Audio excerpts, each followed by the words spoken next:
कहाँ के रहने वाले? सीहोर।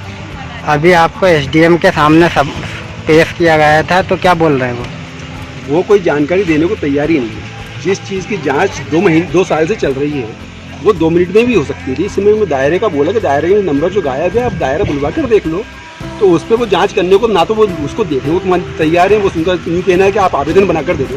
मतलब टोटल बेवकूफ़ बना रहे हैं। इसमें क्या लगता है आपको? बिल्कुल धोखाधड़ी हुई है। बहुत बड़ा गबन है ये, कोई छोटी मोटा गबन नहीं है, सैकड़ों एकड़ ज़मीन का गबन है ये। अगर सही ढंग से जांच होगी तो सैकड़ों एकड़ ज़मीन निकलेगी जिसको इन्होंने पट्टे की ज़मीन को भूमि स्वामी करके और बिकवा दिया। इस तहसील के सभी लोग मिले हुए हैं। दायरे में कौन सा नंबर गायब है? 139B121 इसका प्रकरण चला था। 148/1 का जो खसरा है उसमें, तो ये ना तो इन्होंने उसके आदेश की कॉपी दी है आज तक, और ना इन्होंने जो ये बताया कि इसे दायरे के अंदर नंबर क्यों गायब है। नमस्कार, मेरा नाम है रितेश। आप देखना शुरू कर चुके हैं सत्य भारत न्यूज़। अभी आपने जो वीडियो देखा, कौन है यह युवक और क्या है पूरा मामला, हम आपको विस्तार से बताते हैं। मध्य प्रदेश के मुख्यमंत्री शिवराज सिंह चौहान के गृह जिले में भ्रष्टाचार की बाढ़ सी आ गई है। यहाँ पर 1 नहीं, 2 नहीं, 3 नहीं, बल्कि दर्जनों वर्ष से अधिक भ्रष्टाचार की कहानी एक आरटीआई में उजागर हुई है। आपकी जानकारी के लिए बता दें कि सीहोर के विनीत राठौर पिता कमल राठौर को इछावर तहसील में राजस्व विभाग की जमीनों पर हेराफेरी की जानकारी लगी, तो उन्होंने सन 2017 में आरटीआई आवेदन लगाया, जिसके बाद उन्हें वहां से 2 माह बाद जो जानकारी मिली तो उसे देखकर वह दंग रह गए। जानकारी को देख ऐसा लगा जैसे मानो अफसरों ने नियम कानूनों को किसी अलमारी के कोने में बंद कर रख दिया हो। ऐसे भ्रष्ट अधिकारियों के कारनामे उजागर कर कार्रवाई करने के लिए आरटीआई कार्यकर्ता ने आला अधिकारी को आवेदन दिया, लेकिन ऊपरी दबाव में शायद आवेदनों को गला घोट दिया गया और आरटीआई कार्यकर्ता कार्यालयों के चक्कर लगाते रहे। विनीत राठौर ने बताया कि इसमें उचित जांच होनी चाहिए। राजस्व के रिकॉर्ड में कई फेरबदल किए हैं, कई सारे आदेशों के बिना ही रिकॉर्ड को बदल दिया गया। अगर इसकी निष्पक्ष जांच होती है तो कई चेहरों का नाम खुलासा होगा। इसके बारे में इछावर एसडीएम से हमने जानना चाहा तो उन्होंने पीड़ित से आवेदन लेने की बात कही। अब पीड़ित ने उन्हें भी आवेदन दे दिया है। जब हमने पीड़ित से बात की तो उसने अपनी जुबानी पूरा मामला बताया। ये बताएं, क्या नाम है आपका?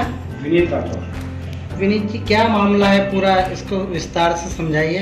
ये राजस्व की अनियमितताओं के बारे में है। जो पट्टे की जमीनें थी उनको इन्होंने भूमि स्वामी बनाकर बिना किसी आदेश के और इनका विक्रय किया गया, जिसके बारे में मैंने एक आरटीआई लगाई थी यहाँ पर इछावर तहसील के। ये मैंने 9/10/2017 को लगाई थी, जिसमें मैंने इनसे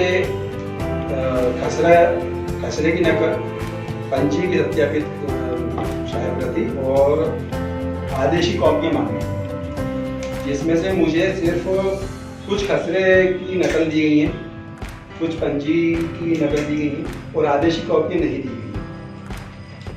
बाद में मैंने यही जानकारी इसको एसडीएम साहब को दी थी। एसडीएम साहब को भी देने के बावजूद इन्होंने मुझे कोई जानकारी नहीं उपलब्ध कराई। ये एसडीएम साहब के पास में जाकर कराया। जब मैंने इनसे जानकारी पहले मांगी थी, उन्होंने मुझे ये एक लेटर लिख करके दिया, यहाँ पढ़िएगा। ये लेटर लिख करके दिया, जिसमें कि इन्होंने मैंने जो जानकारियाँ मांगी उनकी बजाय इन्होंने मुझे कुछ और ही लिख कर दिया, जिसको मैंने बाद में इसका विरोध किया और मुझे कुछ कागज दिए गए। फिर मैंने ये एसडीएम साहब के पास भी जानकारी लगाई। फिर मैंने ये लोकायुक्त किसी कंप्लेंट दी, तो ये कुछ समय बाधित होने के कारण, क्योंकि 8 साल का इसमें पीरियड रहता है, 8 साल तक इनको जानकारी देना होती है, लेकिन वो 10 साल हो चुके, तो उन्होंने इसको नस्बत कर दी और ये उसका लेटर मेरे पास लोकायुक्त से आया। फिर मैंने ये कलेक्टर महोदय को दिया।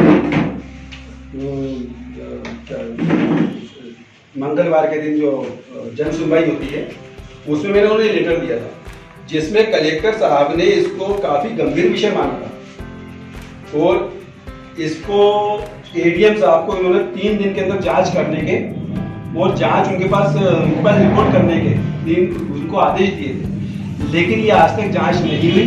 इनको आज तक जांच करना ना तो जांच हुई ना हमारे पास कोई इनकी जानकारी है। मैंने जब बाद में इनके पास गया भी तो इन्होंने मुझसे मिलने से इनकार कर दिया और ना ये इसको उन्होंने कह दिया कि हमारे पास अभी और भी दूसरे काम है इस छोटे से काम के अलावा।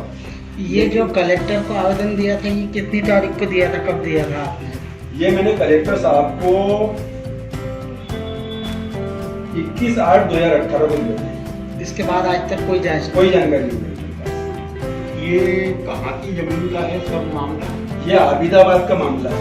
कितनी जमीन है लगभग? ये लगभग 6 कस्बे हैं जिनके लगभग 25-30 एकड़ जमीन जो होगी लगभग, और ऐसी कई भूमि और है वहाँ पर जिसमें ये सब हेराफेरी इन्होंने करी है। एक इसकी पंजियाँ मैंने कलेक्टर साहब के पास भी आवेदन लगाया, लेकिन उसका भी मुझे कोई सही जवाब नहीं दिया गया वहाँ से। अभी तक आप कह रहे हैं कि रिकॉर्ड के आदेश आपको मिले हैं, क्या कहना चाहते हैं रिकॉर्ड के संबंध में, आदेश के संबंध में? आदेश की कॉपियों के बारे में इनसे फिर जानकारी लेना चाहिए थी। तहसीलदार तत्कालीन तहसीलदार मैडम थी कुछ तिवारी जी, निकिता तिवारी, उनके पास में गया भी था। तो उन्होंने जो बाबूजी है वहाँ पे उनको बुलाया, तो उन्होंने उनसे ये पूछा कि भाई इसके आदेश की कॉपी निकल हम ये रिकॉर्ड नष्ट कर देते, हमारे पास रिकॉर्ड नहीं है। मैंने उनसे ये पूछा जिले में कहीं आपने दर्ज कराए होंगे, तो उन्होंने इस पर भी इनकार कर दिया कि जिले में भी हमें ये चीज नहीं है, हम यहाँ नष्ट कर देंगे। अब आप इस पूरे मामले में क्या चाहते हैं? ये चाहता हूँ कि कलेक्टर महोदय या कमिश्नर महोदय जो भी इसको सही ढंग से जांच की जाए इसकी, और जो भी दोषी हो उन पर कार्रवाई की जाए। अब देखना है कि इस मामले में क्या कार्रवाई होती है या फिर यह मामला भी फाइलों में दम तोड़ देता है। यह खबर हम तक हमारे संवाददाता सुरेश मालवी जी ने पहुंचाई। अभी के लिए इतना ही। देश और दुनिया की हर खबर का सबसे पहले अपडेट पाने के लिए बने रहिए सत्य भारत न्यूज़ के साथ। यदि आप हमारे इस वीडियो को फेसबुक पर देख रहे हैं तो हमारे फेसबुक पेज को लाइक कीजिए। यदि यूट्यूब पर देख रहे हैं तो हमारे यूट्यूब चैनल को सब्सक्राइब कीजिए। धन्यवाद।